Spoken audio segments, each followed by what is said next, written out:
Brett Tolman joins us from Utah. He's a former U.S. Attorney and is a frequent guest on the No Spin News. So I want to just walk through this because you're so knowledgeable, and I don't know anything. All right. Let's take Flynn first. All right. So Flynn meets with Mueller and his investigators 19 times. What does that tell you?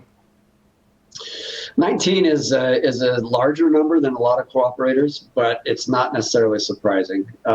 As you learn different things or you pursue your investigation, those meetings could literally be, 15, 20 minutes, or they could be an hour or two.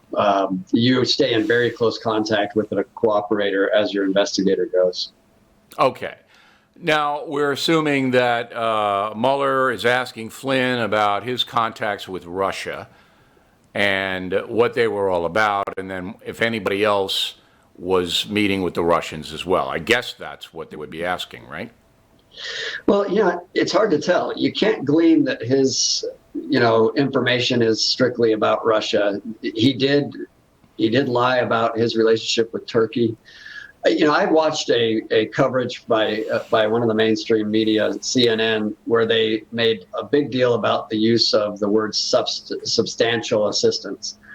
And I just chuckled to myself because, Bill, that's probably the most insignificant part of that document. The government has to say substantial, or else they won't be living up to their end of the deal they struck with them. Right. Yeah, the language actually requires them to say it. So substantial may just be, he was willing to come in 19 times. We didn't get a whole lot, but he was willing to come in. And that very well could be. They didn't define what they got or didn't get at all. So nobody really knows what Flynn told Mueller about anything. Is that correct? That's where we are. We just don't know.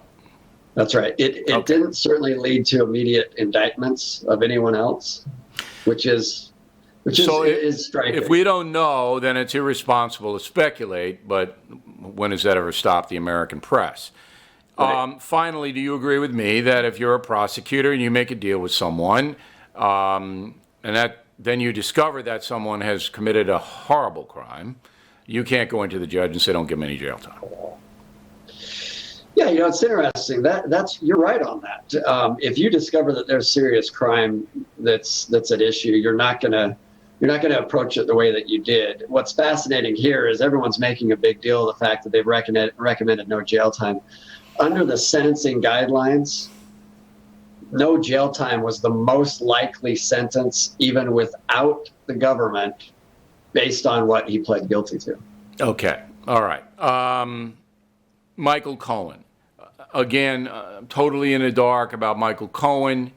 There's talk of a condo that Michael Cohen was trying to get an agreement to, a Trump Tower condo in Moscow. But that's not illegal. When you're running for president, you can still operate your business, correct? That's right. I mean, there are ethics rules that apply. There are some things that, you have to be concerned about with the campaign finance laws. But you can be a businessman, and we have had, business leaders that hold office that still run a business. It's surprising to me, but you pit the two against each other. If you look at Cohen versus Flynn, real difference. Cohen is very eager and wants to help now, very scared. Flynn was reluctant. So there's different value on each of those in terms of Mueller's investigation. Okay. Finally, the Hill column about the FBI spurring its agents on, James Comey being the one who was doing that, to find something on Trump before the vote. Doesn't surprise you, does it? No, it doesn't surprise me, but I'm very interested to see what happens to Peter Strzok, for example. If you're going to apply a 1001 prosecution against Flynn, how do you not bring a 1001 prosecution against Strzok, who testified very differently to Congress? Okay, yeah, I mean, you got to, but everybody's awaiting the Inspector General's report from Michael Horowitz, who seems to be taking his sweet time, as he did with the Hillary Clinton stuff, before they are pointing fingers at anybody. But I have no idea. Horowitz, you figure they're going to wait until after Christmas, Mueller and Horowitz, to put out their stuff? Does that matter? Does a holiday like that matter, whether they distribute their stuff publicly or not? timing is the most interesting thing to me right now. And if you look at Flynn, for example, he's their key witness. If you're really trying to make a connection, he's the one that is either going to make it or not make it at this point. Cohen might be of some interest. But the timing is interesting. Mueller moved for 4 continuances of his sentence. I did that when I was using a source, and I went forward finally with sentencings right before I was going to bring the ultimate case I was investigating. So I have to say that the fact that they are now going forward on Flynn should be the biggest indicator that in the coming weeks, Mueller should be issuing his report. Now, do you expect it before the first of the year or early 2019? I think it'd be early 2019. They'll focus on getting the sentencing done.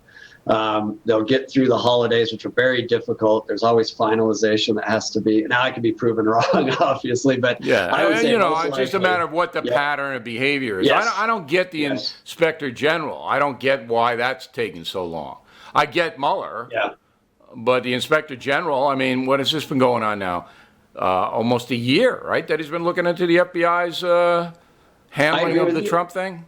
That's right. It's been long. I think it's overdue. I also wonder if it's a lot more difficult for the Inspector General to get the FBI and DOJ to cooperate than Mueller has had in terms of getting cooperation for him. Yeah. I think we got to get some kind of guidance from the Justice Department on both of these things. I'd like to have that before Christmas. All right, Brett, we'll talk again, you and I hope, before the holidays descend, and I always appreciate your perspective.